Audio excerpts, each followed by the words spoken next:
But yeah, I guess for the average business, I just assumed that they had a secondary account because you just never. But you know me, I am constantly talking about backups.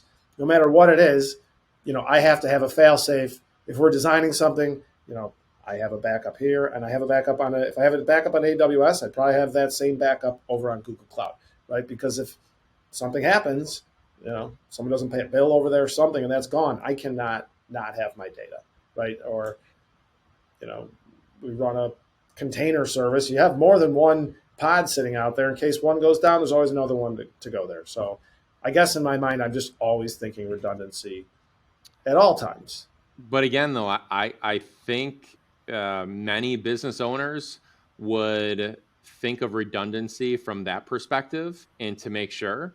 I know for a fact there's plenty that don't. I was in public accounting for years, and I had plenty of clients that wouldn't even consider that. But I had plenty of very large clients that, yeah, redundancy was very, very important to them.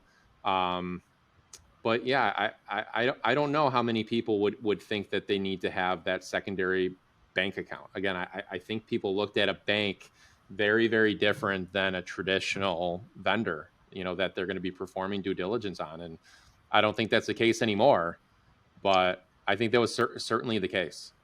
Yeah, I mean, I could see that you do look at a bank differently than any other. I mean, I guess you just assume that they have all they have regulators. They're watched by the government probably more than any other business out there.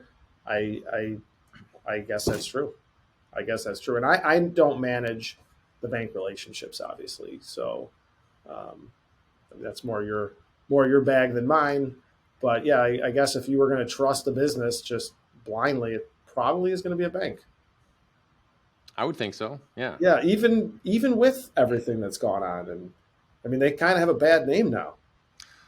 Yeah, well, I guess you can feel like you can trust it because I mean, I have no idea what's going to happen from this fallout, but FDIC insurance $250,000. Well, you're telling people with 3 million and 10 million and $20 million in their bank accounts that they're still going to be made whole. So, I don't know what the impact is.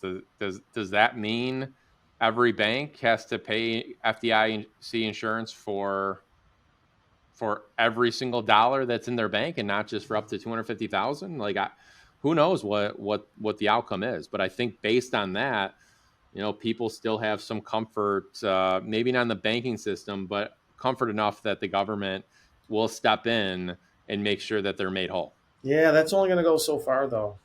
If you had Agree? 15 banks fail, I don't think they're covering everybody.